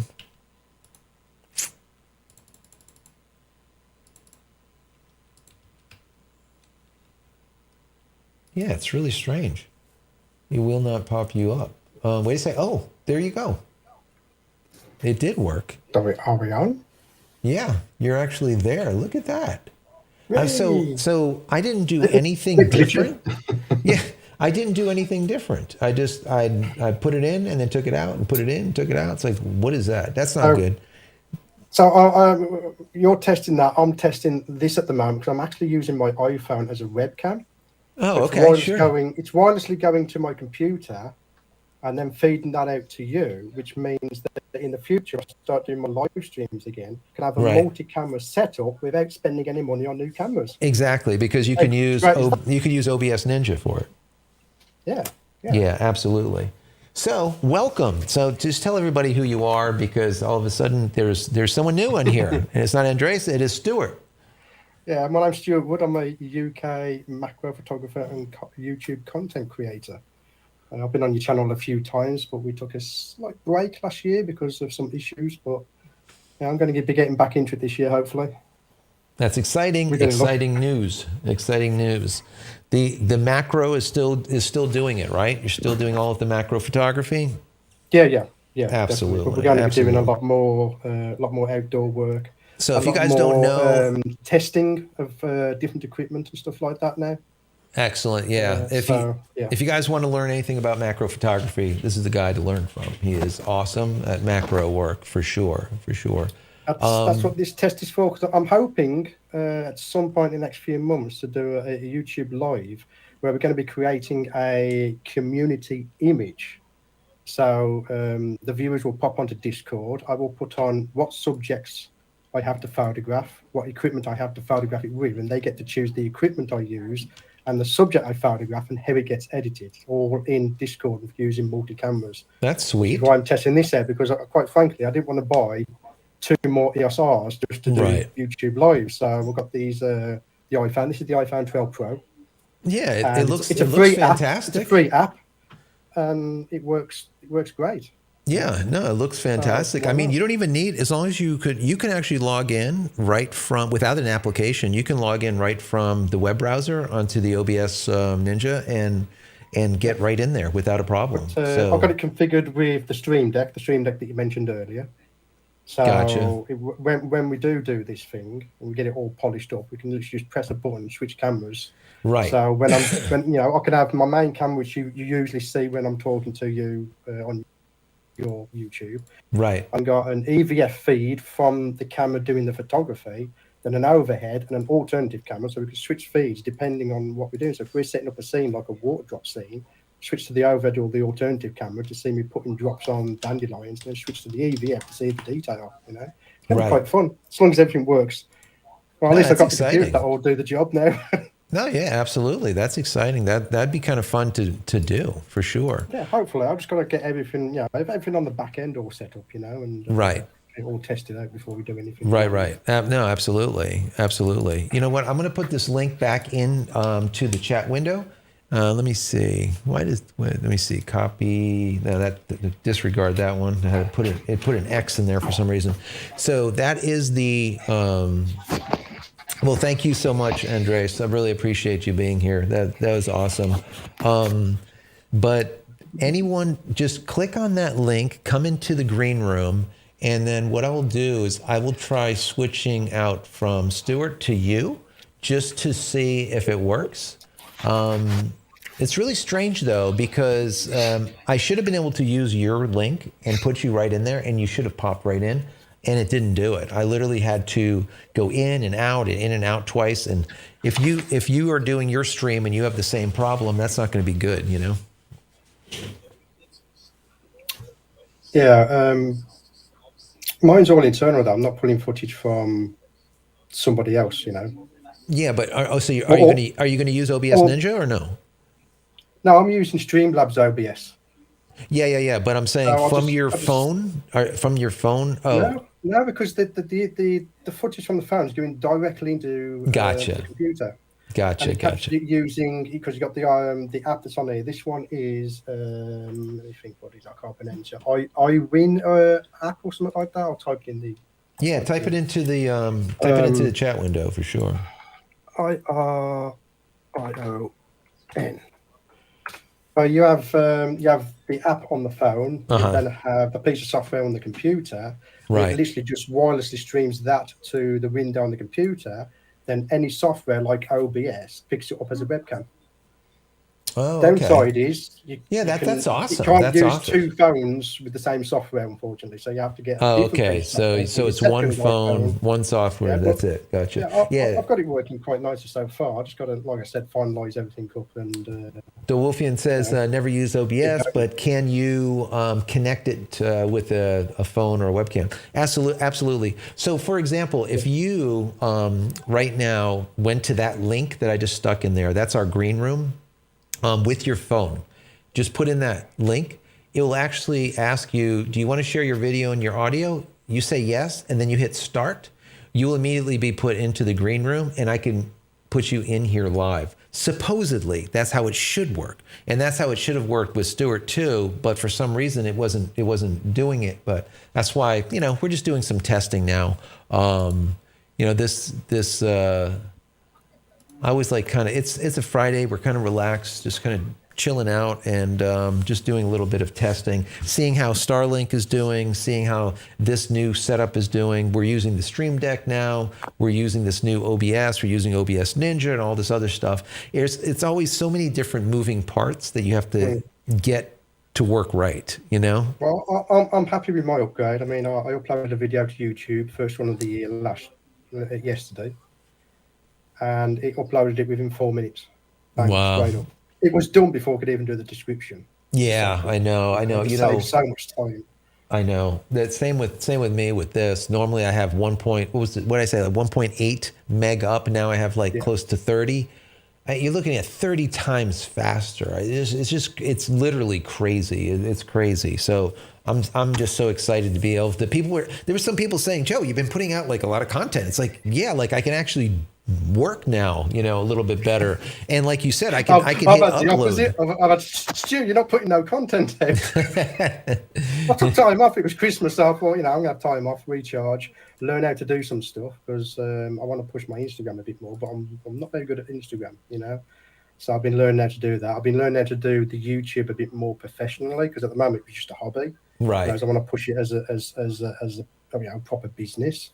So having to learn how to do the titles properly, right? Edit the content really quickly because normally it takes me 2 or 3 days to edit one video. Now I've got to get that down into 4 hours so that content's getting out quicker. Right? It's mental. That's the stuff you got to learn just to take the next step. Yeah, people don't understand how difficult this YouTube thing is, and obviously, not that we're complaining about it. I absolutely love being able to help people all over the world. That to me is I think it's a gift in itself to be able to do that. I think it's awesome. But the amount of work is it's just crazy. And it's just great. I just put out a video yesterday. Let me see here. It was on this microphone, right? And really quite cool microphone. I mean, it's not bad at all considering what it is. I mean, it's a $69 microphone and it was pretty awesome. But the video itself, the amount of time that it took to put it together is the problem. You know what I mean? People don't know, it was a 18-minute video. How long did it take you? Maybe a couple hours? Yeah, no. No, it took a hell of a lot longer than that. And, and then people will say, well, are you getting paid for that or whatnot? And I don't take any money for any of the videos that I do. So what that means is if people buy if they bought that on Amazon or something, I'll literally get 25 cents. So I do it more as to give back to the community because I love doing this stuff. But a lot of people don't really get that. Let me just switch my camera around. Right. So I'm currently doing the video on the Young Neuro versus the Godox trim macro flashes. Oh, sweet. And, I see that. So, I sat there and I thought, well, because I want to do this more professionally, instead of me just banging out my opinion, I went onto the forums to see what are the questions people are asking about these two systems. And the one question they was asking is, how long does the batteries last in it? So I'll go and test it. Yeah. Right. 6 hours later, testing. I finished at 9 o'clock at night. I was supposed to record it that afternoon. I also fried a battery. If you look here, I don't know if I can get my light on. Bear with me. So yeah, Endoloop Pro. Right. You see, I fried it. It's actually expanded because I was, I sat there and I thought I'll just put the flashes off as quick as I can to drain them out, see how many shots I get out of the flashes, and it overheated that quickly. It actually fried Wow. the batteries doing it, And I've got to replace those batteries. I'm not moaning, but some people don't appreciate how much work goes into just doing a single video for YouTube and the cost as well. It's I've got to replace insane. those batteries because I fried them because I was trying to do it as quickly in order to record the video and get it up there. And in the end, I just sat there and thought, you know what? I'll put out a different video, which is the one I put out yesterday. Right. And I'll take my time to get the comparison video right so that the more information there is in the video, the less people will have to email me asking me questions because it's in the video. But that should be out next week, hopefully. Exactly. No, it's true. It's true. And they don't get, the amount of, work it takes to get into it. Let me see. Hang in there 1 second. I'm going to transfer, Trevor has a feed, it looks like, that is coming through. I'm going to transfer him out of the green room into the regular room. And I'm going to try to put him, I'm going to replace him, Stuart. I'll replace you with him just for a minute and see if it's just his background, just to see if it works. Because once again, we're just testing right now, just to see if this is something that will end up, in the long run working. Because I would like to have it so that we can have multiple people waiting in standby in the green room and then just bring them in live. I think that would be fantastic. I would love that. That'd be great. The more interaction, the better for me. I just like being able to do it. So let's see if this works. I'm going to stick this in here, and there it is. Oh my goodness. You see that? I'm going to make it full screen. Let me see. Here we go. So this, I guess, is Trevor's background. Nice. Let me see. Background Trevor. So that actually worked. That actually came straight away in. I like that. That's good. So yeah, whatever was going on with Andres, moving from Andres to you, this just wasn't working. So maybe we'll get to talk to Trevor once he, I don't know, puts his pants on, or I don't know what's going on with him. But let me see if I can go back to you now. Hold on. Let's see. All right. So now I switch back over to you, and let's see if that works. Now, there you go. There you go. Now let me just go and switch it like this. There he is. Oh my goodness. This is working too well. I don't know what to do with myself. What is that? That's exciting. I am excited. I don't get excited very often. So yeah, guys, this is really good. This is really good. Anyone else that wants to come on, definitely jump in the green room. While you got me, I'm gonna have to shoot off because I'm cooking dinner at the moment, so I'll go shoot. Are you? All right. Yeah, we'll let you go, and I'll just have me as a talking head for a minute here for a little bit, and we'll probably get off. Let me see. Speaking to you again, anyway. We've got to go. When I get the lives going again, probably won't be for a couple of months. I've got to sort out. It's mostly long COVID symptoms. Really? I got fatigue all the time. I mean, I can go to bed all day long. Really? And dragging myself out of bed in the morning is quite hard. We're not talking like 6 o'clock. I'm talking 9, 10 o'clock in the morning. Because ever since I had COVID, I can't get the blood flowing type of thing. It's like the brain is engaged, but the body just doesn't want to do anything. I've only got the slightest thing, and I get out of breath quite quickly. I mean, I walked down to the local shop the other day, got to the local shop, felt like I was having a heart attack, turned around and walked back. It's so crazy. So did you end up getting the shot, or did you not? Or I was double vaccinated. Okay. So then you still got COVID. But the vaccination doesn't stop you getting COVID. It stops you being right. A lot of people are confused about that. I think our government's confused. Mind you, with Boris Johnson in charge, I ain't surprised they're confused about it, Right. No, I know. I mean, to be honest with you, my whole family got COVID over the holidays all over again. It just, it's not something that we can talk about, obviously, in the stream, or they'll just shut you down if you say anything about it. So, it's like, just close your eyes, make believe it's not happening, and just keep moving forward. You know, that's it. Hopefully, when I get out of that, I'll have more energy to get on and do more lives and stuff like that. You know. Yeah, that'd be great. I'd love to have I'd love to have you on, and we can do something back and forth mutual. That would be fantastic. Are you going to end up looking at that Canon EOS RC? Are you going to stick with the R5? As far as depends on the price. Well, it depends how the channel goes. You know, I mean, I've got everything I need for the channel. So if I was to get one, it'd be more like a gas syndrome because I don't particularly need it. But at the moment, I only really buy stuff if I absolutely need a feature in it. And my EOS R films 4K. I mean, it's cropped, which everyone moaned about, but I don't see that as a problem. I've not. Yeah, and it is what it is. You just put, you just when you're doing what you're doing, you just pull it further away from you, and that's it. The EOS R in 4K records. It carries on recording for 30 minutes, then start again. It's irritating, but yeah. To be fair, I'd upgrade it if they get rid of that 30-minute limit. You know, because every time you got to go and turn it back on again. It's a bit irritating, but apart from that, right, there's nothing my equipment's doing that I need, if you know what I mean. To I mean, there's honestly, if I like expand and start doing a lot more macro video, then obviously then I'd look at a newer camera like it does 8K because 8K. Everyone goes, you don't need 8K. Yeah, you don't need 8K. Yeah, macro video 8K is awesome because you can back off your camera, get a better depth of field, and then crop in post. And that's the same. And that's the same thing with video. Like when we're doing, when I'm doing DP work, people are like, well, why would you shoot 8K if you're only putting out 4K? Or why are you shooting 4K if you're only putting out 1080p? And the bottom line is for post-production. So this way the editors can actually, crop in 33% with the video I did yesterday.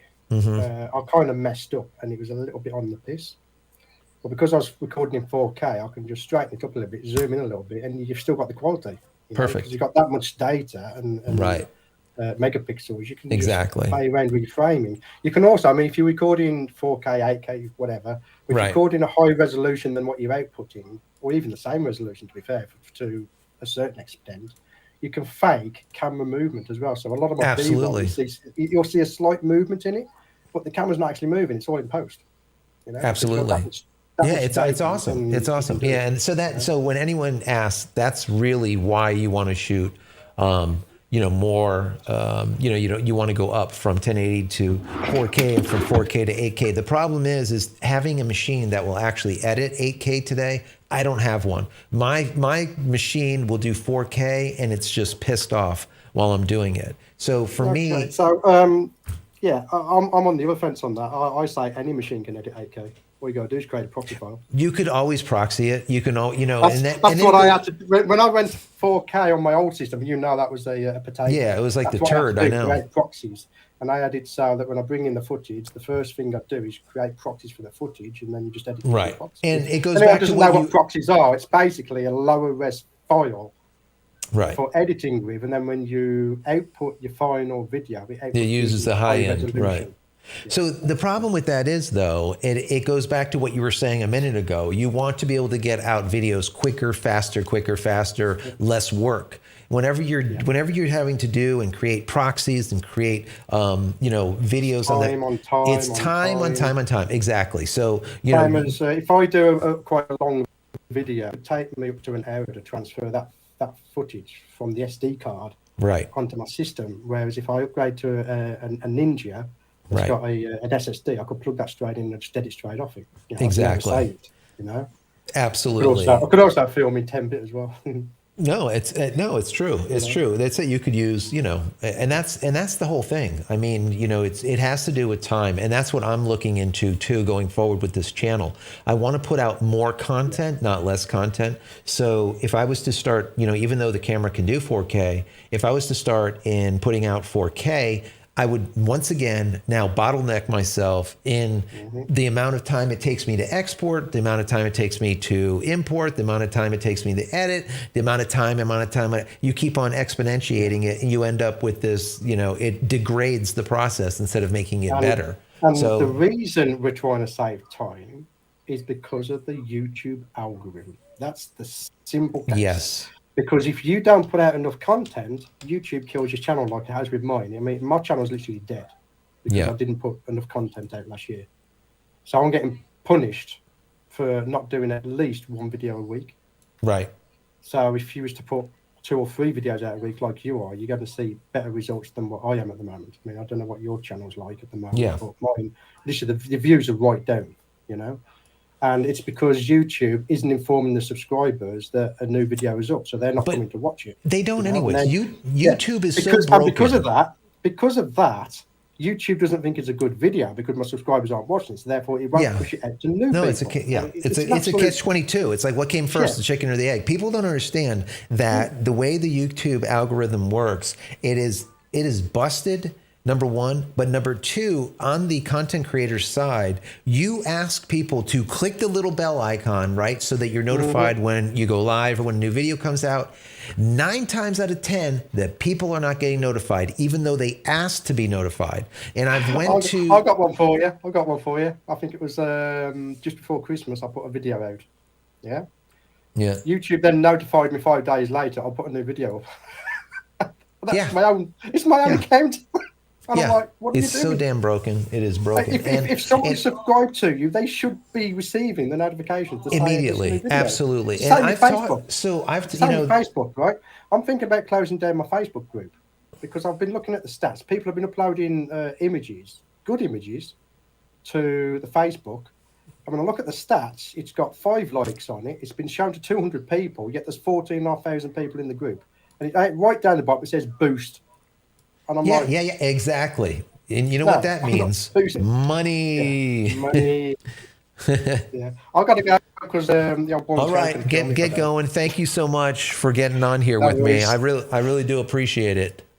No worries. I'll speak to you soon, buddy. All right, we will speak to you soon. I'm going to try moving over here to, let me see, DeWolfian's screen. He's only got a screen going, but that's okay. I'm going to see if we brought on Trevor's background, so that's kind of cool. Let's see if we can bring on his screen, see if that actually works. I don't know, but we will see. See if it ends up where it does work. Let me see. I'm going to go full screen with it. Look at that. Look at that. We got it. I'm happy with this. This is really quite good. It'd be even better if we were able to talk, but that's okay. We can see your screen. Got some cute pictures there. Appreciate that. Let me see. Trevor says YouTube does like 4K videos, though, and plays a part in the recommendation. That's 100% true, Trevor. If you look at your feed and look at what is being, let's say, requested, it is, like if you say, oh, I'm looking for, a video on, changing a flat tire. The majority of the videos that they actually show are videos that are 4K. They do this all the damn time. It really, they prioritize on that 4K over 1080, even though they say that they don't, but they definitely do. And I think that's, and I think that makes sense because they want their content creators that they're paying a very small pittance, let's say, they want them to create the best video possible for their platform. And I mean, I get it. I absolutely get it. 110%. I get it.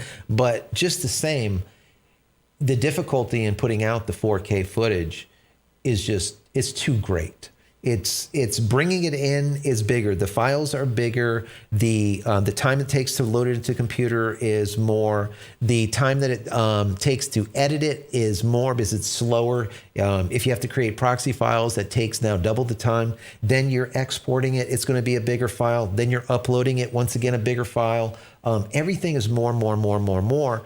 The question I have is how much greater of a, let's say, boost do you get from uploading 4K in comparison to just 1080p? That's my question. Is it a big enough boost to say, I want to put forth that extra effort and that extra time, or should I just put out more content at 1080p instead?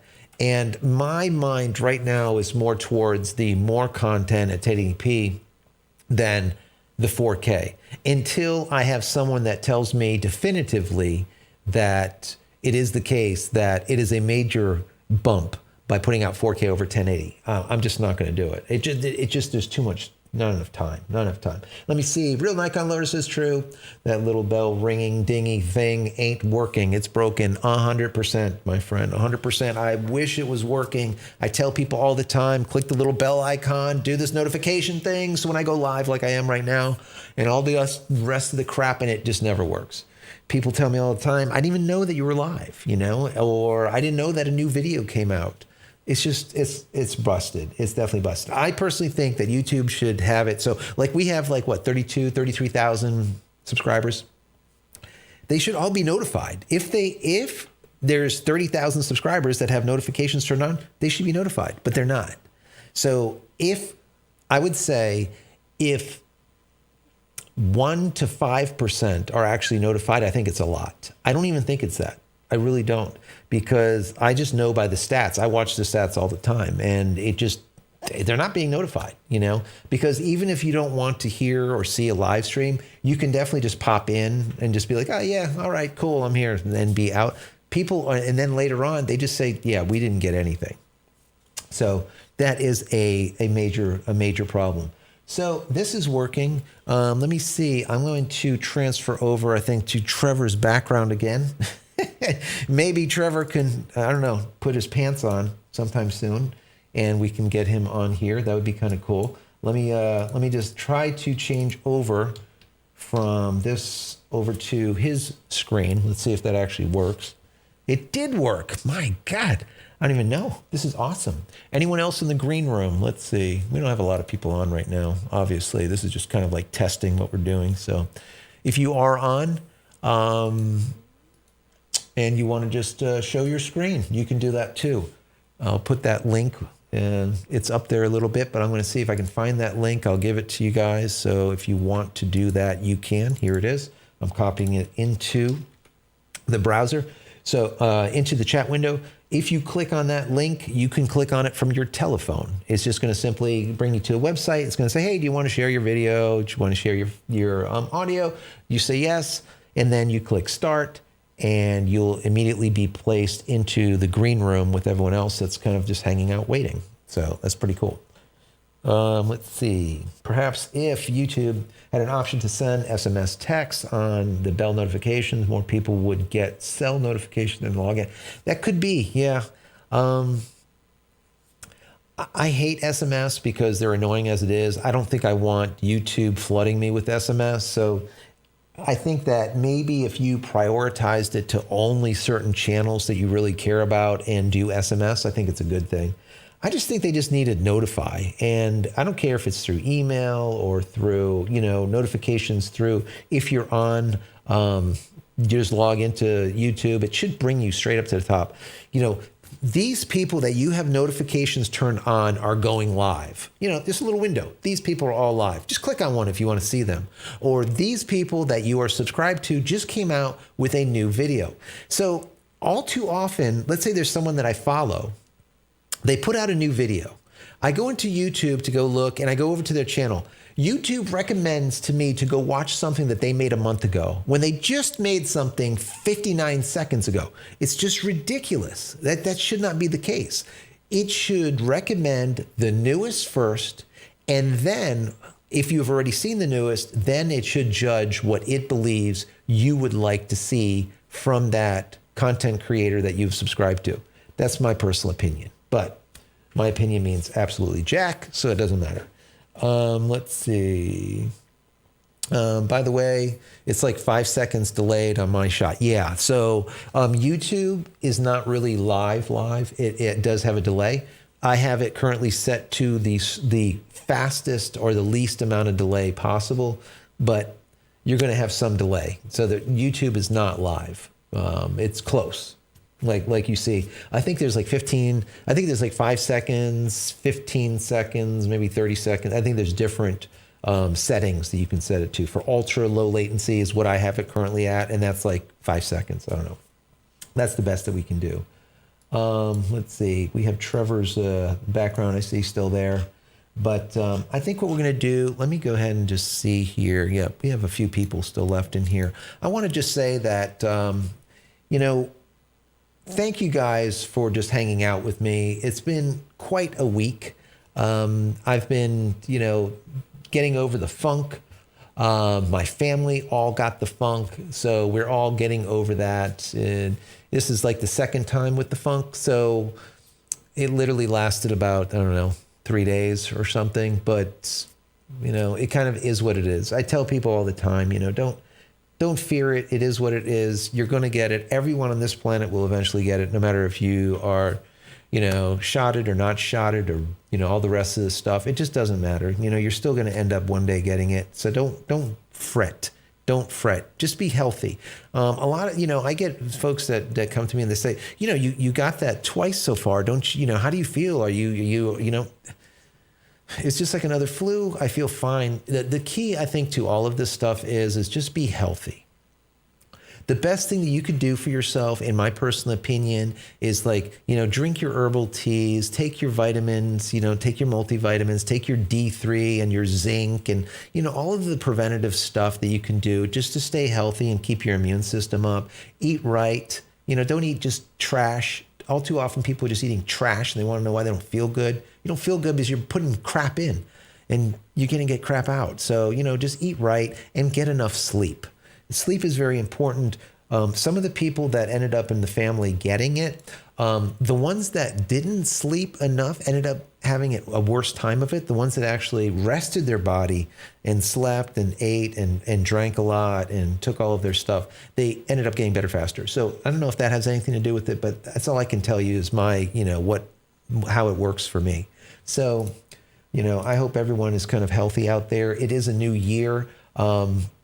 We're moving into the new year. It's going to be a positive one. I know it's going to be a really big year for the channel. I can just see it already. There's a lot of reviews and a lot of products that companies are approaching me with. So I'll be doing a lot more reviews. They take a lot of my time. So I just, you know, I hope, you know, you guys understand how much time that goes into the stuff, but I want to help you. So if there's anything that you want me to review and you have a product and you're a company and you want me to take a look at it, let me know, send me over an email. Also, if you are a business and you want any type of, you know, back and forth relations that is business oriented, you can go over to my channel or go over to the website, JCristina.com / I think it's contact. In the contact form, put that information. Also, if you need any help into the new year, I'm going to be doing some books. I'm going to be working on some books on some different topics. I'm also going to be getting into more of the tech stuff as well as the photo and video, which is going to be fun. But also I'm going to be putting myself out there as that DP. I've been doing DP work, director of photography, for quite some time. And if you are a up-and-coming company, or if you're a company that is looking for a DP that is mobile, that can come to you to do setup, camera setup, lighting setup, you know, any kind of studio setups, let me know. Also, you can contact me once again at JCristina.com / contacts. Let me know. I fly basically wherever. So let me know when it comes to that also. So I want to say thank you so much for being here. I love you guys. It is now Friday. Thank God. Enjoy yourself. Enjoy your family. And we'll see you on Monday morning. A lot of new stuff coming for this next week. So many blessings to each and every one of you. Stay safe, stay healthy. And as I always say, we'll see you in the next one. Take care, guys.